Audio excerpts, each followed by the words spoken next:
isang bagong awitin.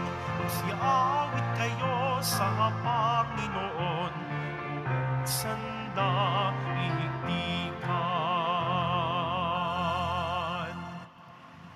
Sa ngalan ng Ama at ng Anak at ng Espiritu Santo. Amen. Sumainyo ang Panginoon. At sumayo rin. Aminin natin ang ating mga kasalanan upang tayo ay maging marapat gumanap sa banal na pagdiriwang. Panginoong Jesus, binigyan mo kami ng bagong buhay. Panginoon, kaawaan mo kami. Panginoon, kaawaan mo kami. Panginoong Jesus, pinapatawad mo ang aming mga kasalanan. Kristo, kaawaan mo kami. Kristo, kaawaan mo kami. Panginoong Jesus, binabahagi mo sa amin ang iyong katawan at dugo sa Eucharistia. Panginoon, kaawaan mo kami. Panginoon, kaawaan mo kami. Kaawaan tayo ng Diyos Amang makapangyarihan. Patawarin ang ating mga kasalanan at patnubayan tayo sa buhay na walang hanggan. Amen. Manalangin tayo. Ama naming makapangyarihan, lingid sa aming paningin ang mga inihanda mo para sa mga nagmamahal sa iyo. Padaluyin mo sa amin ang agos ng iyong pag-ibig upang sa pagmamahal namin sa iyo ng higit, makamtan namin ang iyong mga pangakong di malirip na hindi pa sumasagi sa isip namin o panaginip. Iniluluhog namin ito sa pamamagitan ni Jesucristo kasama ng Espiritu Santo, magpasawalang hanggan. Amen. Magsiupo muna po ang lahat. Pagbasa mula sa aklat ni Propeta Ezekiel. Sinabi sa akin ng Panginoon, Tao, sabihin mo sa pinuno ng tero na ito, ang ipinasasabi ko sa kanila. Sa iyong kapalaluan ay sinabi mong isa kang Diyos. Nakaluklok kang parang Diyos sa gitna ng karagatan. Bagamat ang totoo'y, hindi ka Diyos, kundi tao lamang.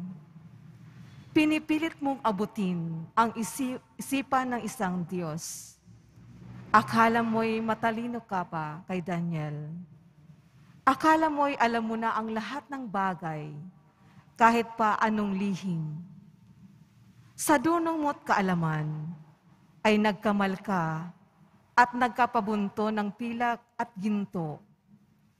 Sa iyo ngang nalalaman sa larangan ng kalakal. Patuloy na lumaki ang iyong kayamanan. Dahil dito, naging palalo ka. Kaya naman ito ang ipinasasabi ng Diyos na Panginoon. Pagkat pinilit mong ipinapantay sa Diyos ang sarili, ipalulusob kita sa pinakamalukpit na kaaway sa daigdig. Wawasakin nila ang lahat ng ari-arian mo, na pawang kinamtan sa tusong pamamaraan. Ihulog kanya sa lalim ng walang hanggang. papatayit ihagis sa pusod ng dagat. Sarap kaya ng mga papatay sa iyo, ay masasabi mo, pang ikaw ay Diyos? Noon pa malalamang ikaw pala ay tao lamang, at may kamatayan. Parang aso kang papatayin na mga dayuhan. Akong Panginoon ang may sabi nito. Ang salita ng Diyos. Salamat sa Diyos. Nasa pasya ng may kapal ang buhay at kamatayan. Nasa pasyan ng may kapal ang buhay at kamatayan. Ipinasya ko na sila'y lipunin at pawiin sa alaala ng madla. Ngunit di ko tutulutan ang kanilang kaaway ay maghambog at sabihing, Nasa pasya ng may kapal ang buhay at kamatayan. kami ang lumupig sa kanila at hindi ang Diyos nila. Mahina ang pangunawa ng Israel at sila'y maituturing na bansang mangmang. Nasa pasya ng may kapal ang buhay at kamatayan. Paanong ang 1,000 ay matutugis ng isang tao at mapipigilan ng 2 ang 10,000? Sila'y pinabayaan ng Diyos na poon. Itinakwil na sila ng kanilang dakilang Diyos. Nasa pasya ng may kapal ang buhay at kamatayan. Darating ang araw ng aking paniningil at paghihiganti hanggang sa sila'y humapay at mabuwal. Pagkat ang wakas nila ay malapit na, ililigtas ng poon ang kanyang bayan. Siya'y mahabag sa mga naglilingkod sa kanya. Nasa pasya ng may kapal ang buhay at kamatayan. Magsitayo na po ang lahat.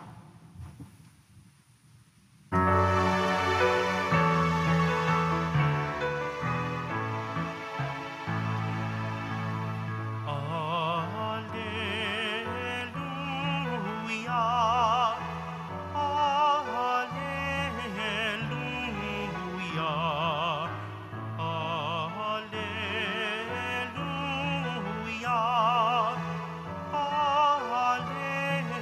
Alleluia. Buhay ang salita ng Diyos, ganap nitong natatalos, tanang ating niloloob. Alleluia, Alleluia, Alleluia,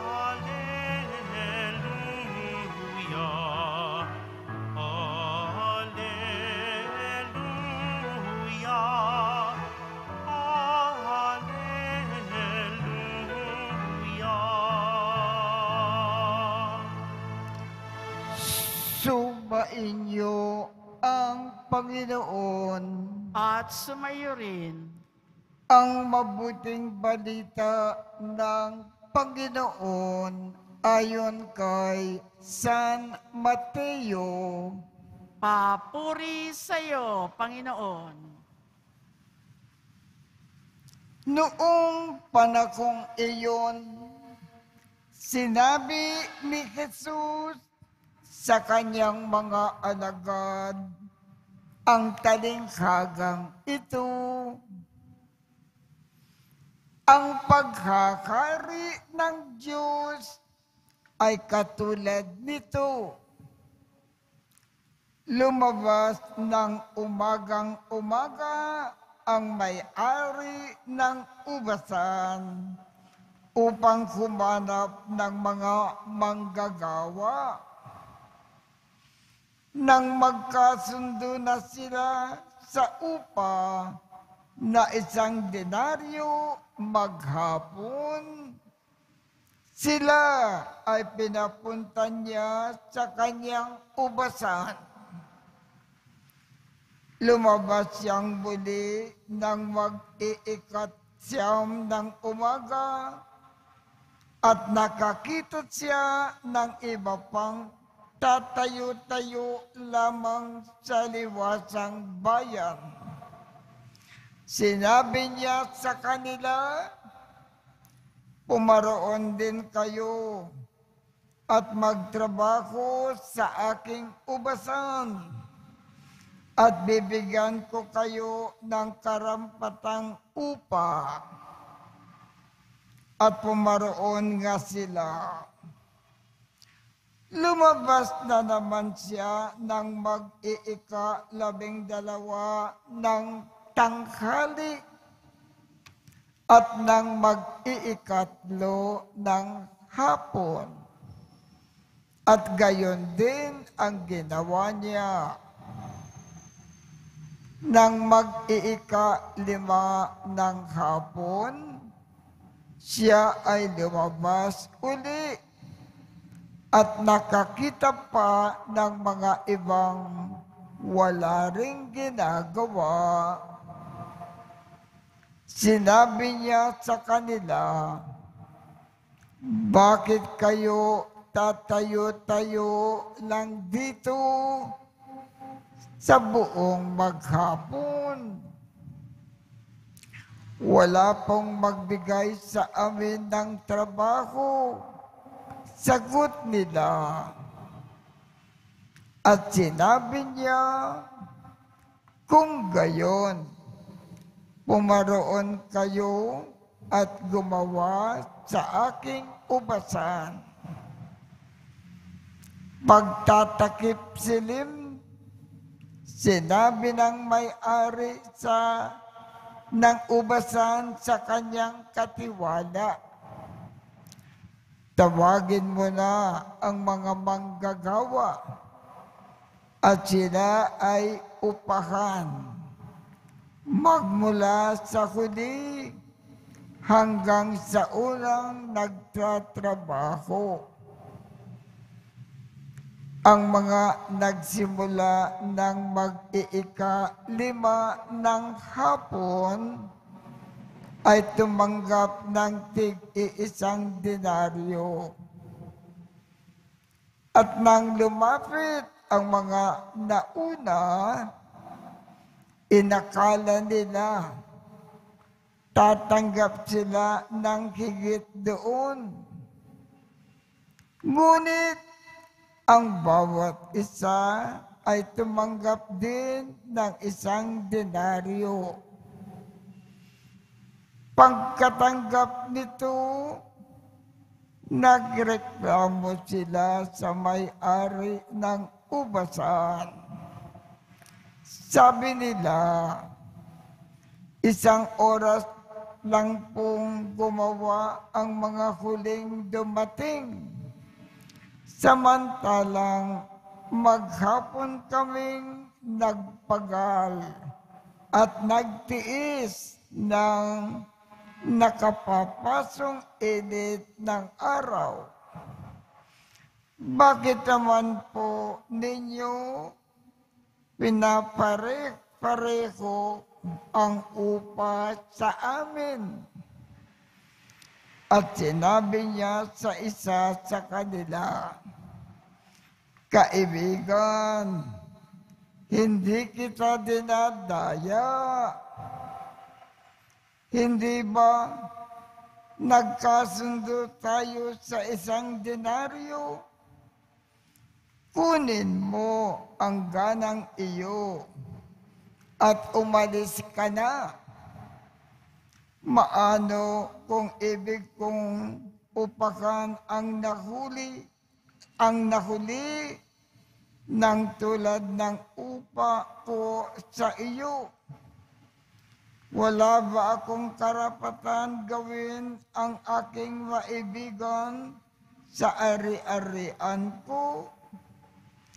O naiinggit ka lang sa aking kabutihang loob? Kaya't ang nahuhuli ay mauuna at ang nauuna ay mahuhuli. ang mabuting balita ng Panginoon. Pinupuri ka namin, Panginoong Heso Kristo. Magsiupo muna po ang lahat. Ano po ang nilalaman ng ating ebanghelyo ngayong umaga? Itong may-ari ng napakalaking ubasan. Nakita niya ang napakaraming manggagawa na walang trabaho. At kung walang trabaho, wala silang kikitain. At kung walang kikitain, sila ay magugutom at magkasakit at maaaring tuluyang mamamatay. Kaya, para sila ay mabubuhay, pinagkalooban sila ng trabaho, mag-ani ng mga ubas, pumitas ng mga ubas, at pinagkalooban sila ng sapat na sahod. Itong may-ari ng ubasan ay nagkawang gawa. Tumulong sa mga nangangailangan. Naglingkod ng gusto. Ang gustong ipaalaala sa atin ng Panginoon, kung nakikita natin ang ating kapwa na nangangailangan, pagkalooban natin siya ng maayos na trabaho at sapat na sahod. Ito ang isang paraan nagpagkakawang gawa, pagtulong sa kapwa.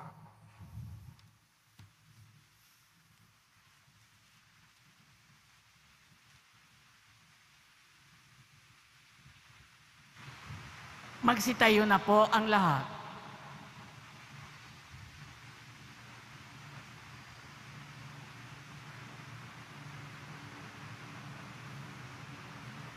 Minamahal kong mga kapatid, sa pamamaraan ng Diyos ay hindi tulad ng sa atin. Dahil ang kanyang katarungan at kagandahang loob ay higit pa sa ating turing at sukat. Lumapit tayo sa kanya habang nananalig na pakikinggan niya tayo at hindi bibiguin.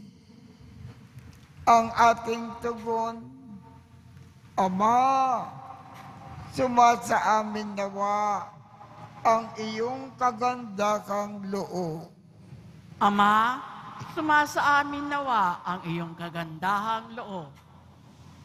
Ang simbahan, sa pamamagitan ng kanya mga misyonero at tagapagpahayag, naway maipalaganap ang Ebanghelyo ng Panginoon ng may katapangan at pagtitiyaga. Manalangin tayo. Ama, sumasa amin nawa ang iyong kagandahang loob. Tayo naway makapaglingkod sa Panginoon at sa isa't isa nang walang hinihintay na mereto at gantimpala, at sa halip, gawin lamang ito na may kabutihan mula sa ating mga puso. Manalangin tayo. Ama, sumasa amin nawa ang iyong kagandahang loob. Ang mga walang trabaho, naway dagling makatagpo ng kanilang hanap buhay. Manalangin tayo. Ama, sumasa amin nawa ang iyong kagandahang loob. Ang mga may sakit at mga nagdurusa, naway masihan sa kalinga at unawa ng kanilang pamilya at mga kaibigan, manalangin tayo. Ama, sumasa amin nawa ang iyong kagandahang loob. Ang mga nagtiyagang mamuhay ng mabuti sa mundong ito at namayapa, naway makatanggap ng gantimpala sa makalangit na kaharian ng Diyos. Manalangin tayo. Ama, sumasa amin nawa ang iyong kagandahang loob. Panginoon naming Diyos, mapagkumbaba kaming naglilingkod sa iyo sa abot ng aming makakaya, nang walang kinikinging kapalit. Naniniwala kami na nasa piling ka namin at binibiyayaan mo kami ng mabubuting bagay dahil sa iyong anak na si Jesus, aming Panginoon. Amen. Magsiupo muna po ang lahat.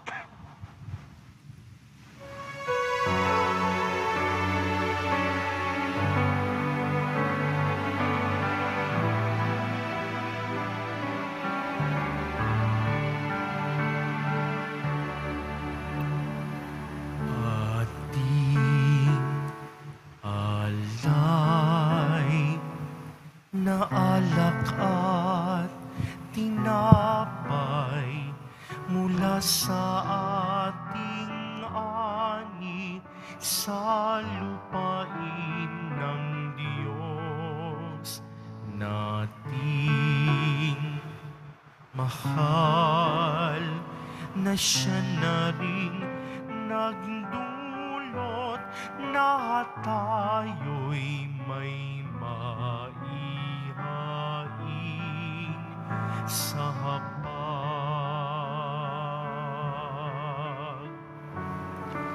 Alay namin inyong pong tanggapin at inyong pabanalin, at kung mamarapatin, inyo po itong gawin katawan at dugo ni Jesus.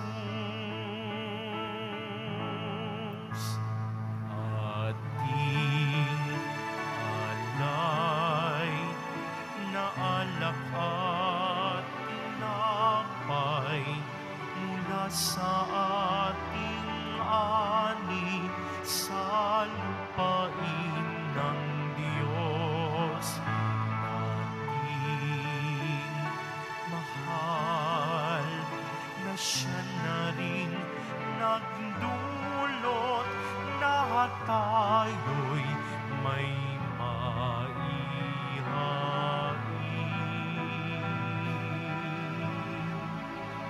sa hapag. Magsitayo na po ang lahat. Manalangin kayo upang ang pag-aakin natin ay kalugdan ng Diyos Amang makapangyarihan. Tanggapin nawa ng Panginoon itong paghahain sa iyong mga kamay sa kapurihan niya at karangalan sa ating kapakinabangan at sa buong sambayanan niyang banal. Ama naming lumikha, tanggapin mo po ang mga alay upang maganap ang pagpapalitan ng iyong kaloob at ng aming handog. Sa aming pag-aakin na iyo na ring ibinigay, para kami ay maging marapat na iyong paunlakan sa pamamagitan ni Jesucristo, kasama ng Espiritu Santo, magpasawalang hanggan. Amen. Sumainyo ang Panginoon. At sumayo rin. Itaat sa Diyos ang inyong puso at diwa. Itinaas na namin sa Panginoon. Pasalamatan natin ang Panginoong ating Diyos. Marapat na siya ay pasalamatan. Ama naming makapangyarihan, tunay ngang marapat na ikaw ay aming pasalamatan sa iyong paglingap at kaganda kang loob.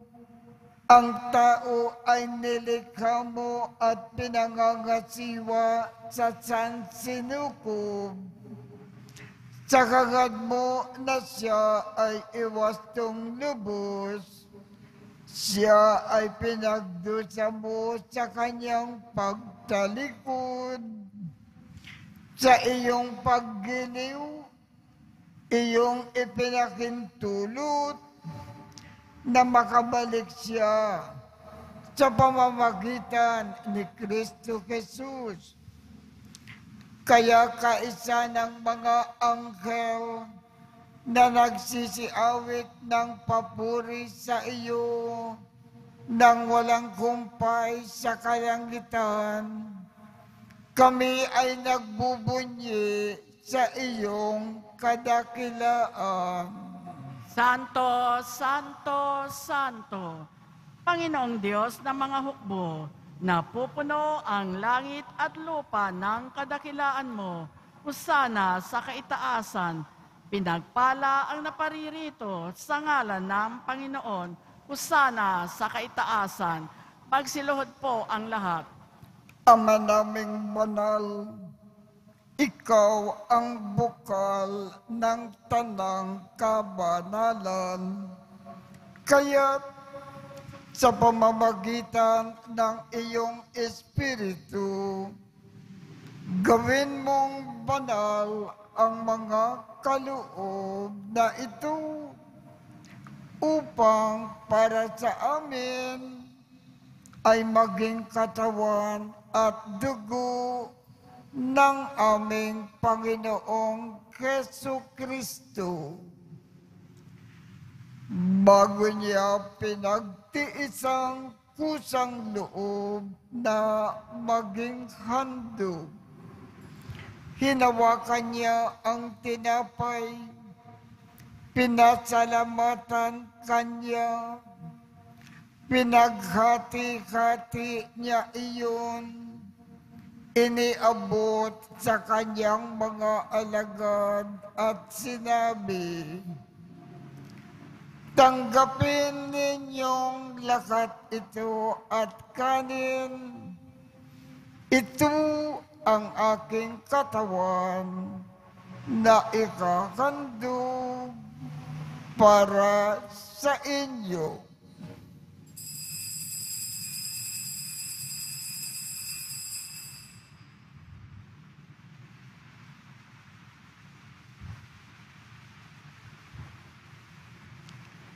Gayon din naman, noong matapos ang hapunan, hinawakan niya ang kalis, muli kanyang pinasalamatan, iniabot niya ang kalis sa kanyang mga alagad at sinabi,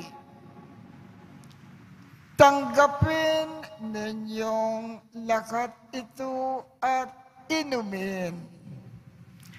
Ito ang kalis ng aking dugo, ng bago at walang hanggang tipan.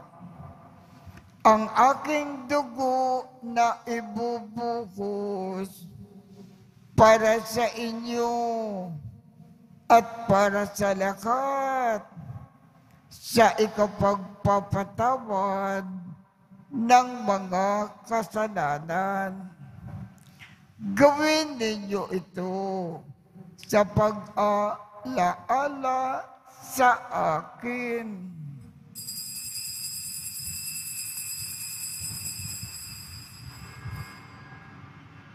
Magsitayo na po ang lahat.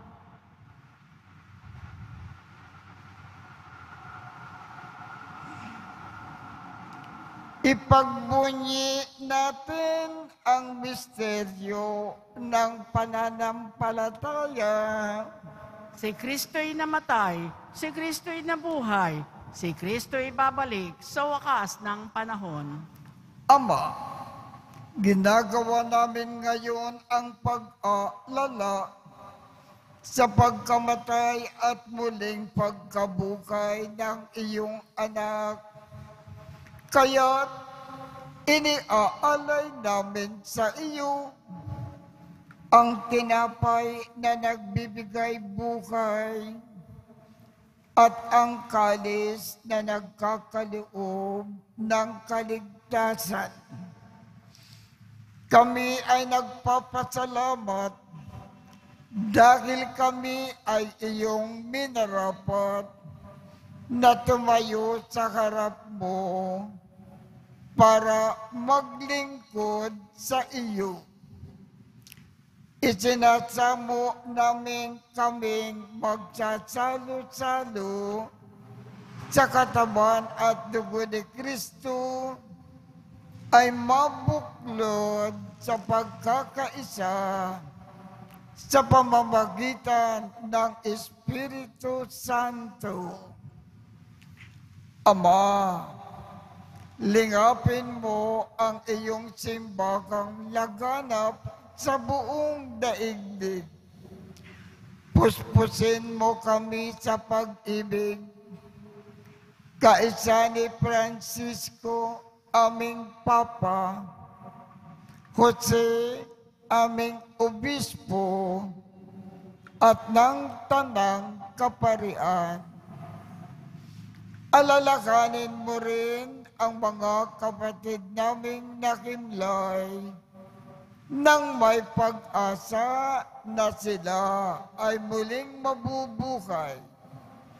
Gayon din ang lahat ng mga pumanaw. Kaawaan mo sila at patuloyin sa iyong kaliwanagan. Kaawaan mo at pagindapatin kaming lahat na makasalo sa iyong buhay na walang wakas.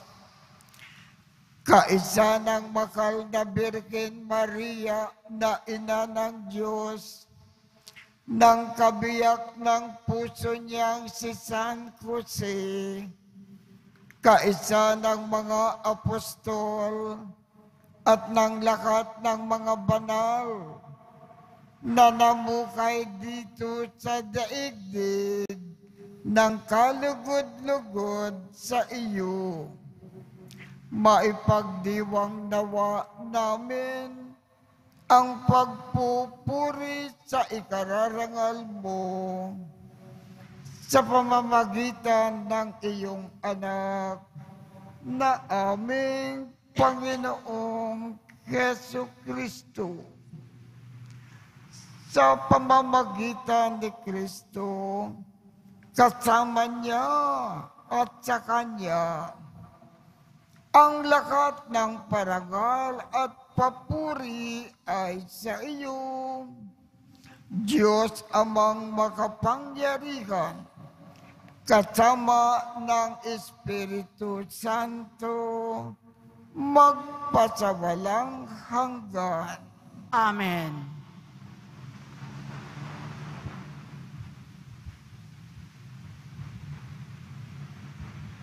Sa tagubilin ng mga nakagagaling na utos at turo ni Jesus na Panginoon natin at Diyos, ipakayag natin ng lakas loob. Ama namin, sumasalangit ka, sambahin ang ngalan mo, mapasa amin ang kaharian mo, sundin ang loob mo dito sa lupa para nang sa langit. Bigyan mo kami ngayon ng aming kakanin sa araw-araw at patawarin mo kami sa aming mga sala para ng pagpapatawad namin sa mga nagkakasala sa amin. At huwag mo kaming ipakintulot sa tukso at iadya mo kami sa lakat ng masama. Hinihiling namin, Ama, iadya mo kami sa lakat ng masama. Pagkalooban kami ng kapayapaan sa araw-araw. Iligtas sa kasalanan at ilayo sa lakat ng kapakamakan. Samantalang aming pinananabikan ang dakilang araw ng pagpapakayag ng tagapagligtas naming si Jesucristo. Sapagkat iyo ang kaharian at ang kapangyarihan at ang kapurihan magpakailanman. Amen. Panginoong Jesucristo, sinabi mo sa iyong mga apostol, kapayapaan ang iniiwan ko sa inyo. Ang aking kapayapaan ang ibinibigay ko sa inyo. Tungkayan mo ang aming pananampalataya at huwag ang aming mga pagkakasala. Pagkalooban mo kami ng kapayapaan at pagkakaisa ayon sa iyong kalooban, kasama ng Espiritu Santo, magpasawalang hanggan. Amen. Ang kapayapaan ng Panginoon ay laging sumainyo. At sumaiyo rin. Magbigayan tayo ng kapayapaan sa isa't isa.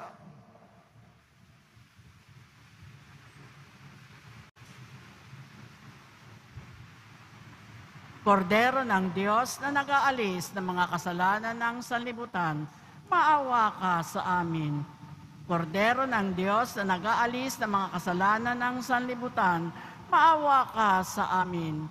Kordero ng Diyos na nag-aalis ng mga kasalanan ng sanlibutan, ipagkaloob mo sa amin ang kapayapaan. Magsiluhod po ang lahat. Ito ang kordero ng Diyos. Ito ang nag-aalis ng mga kasalanan ng sanlibutan. Mapalad ang mga inaanyayahan sa kanyang piging. Panginoon, hindi ako karapat-dapat na magpatuloy sa iyo, ngunit sa isang salita mo lamang ay gagaling na ako.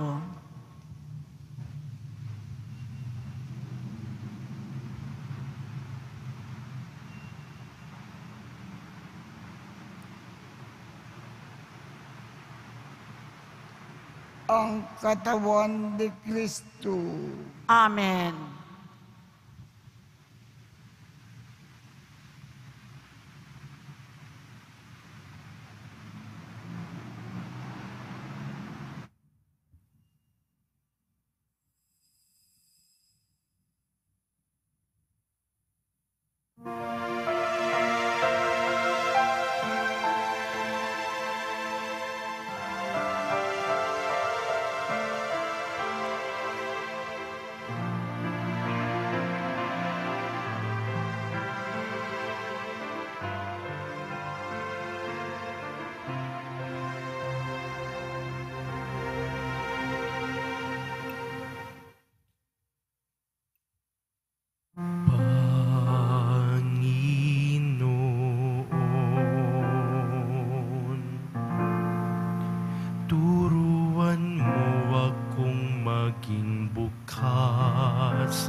iyo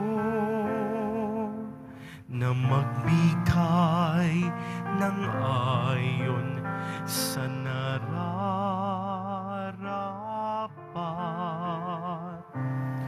na walang inintay mula sa iyo na makibakang di inaalintana mga hirap na dinaranas sa tuwing ay magsumikap na hindi humahanap ng kapalit na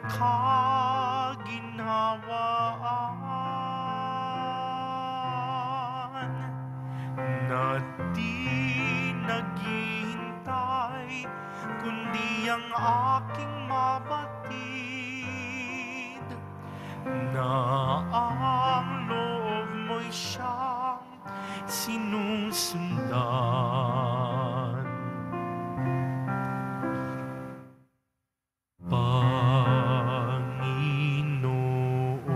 Panginoon, turuan mo akong maging bukas palad. Turuan mo akong maglingkod sa iyo na magbigay ng ayon sa nararapat na walang inintay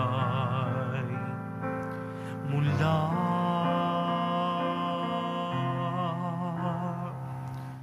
sa iyo.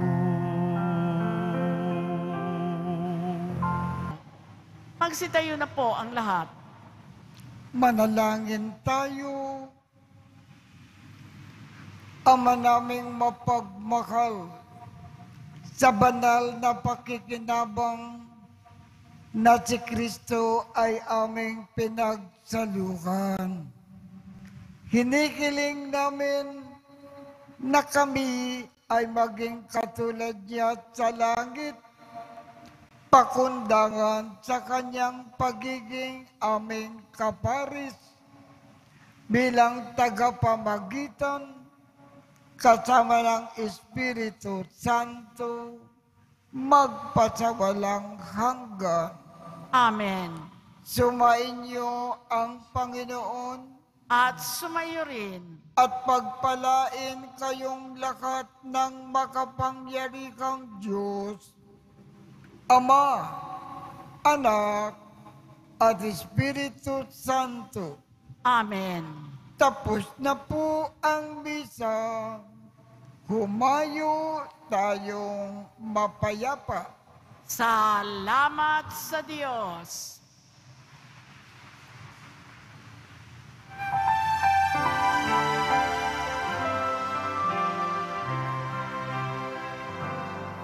Nuestro Padre Jesus Nazareno, sinasamba ka namin,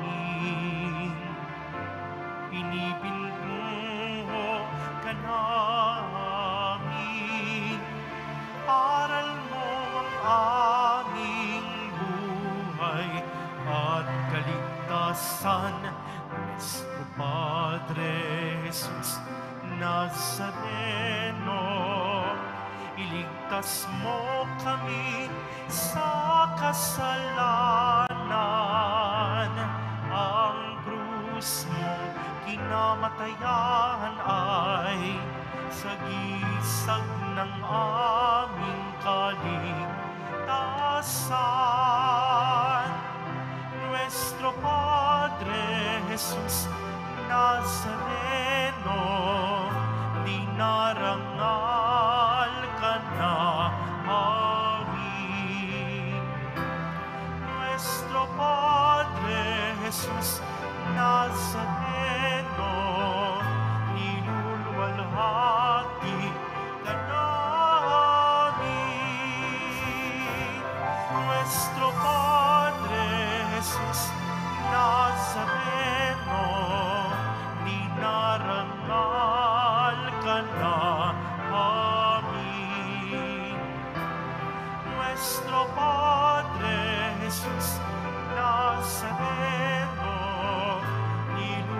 minamahal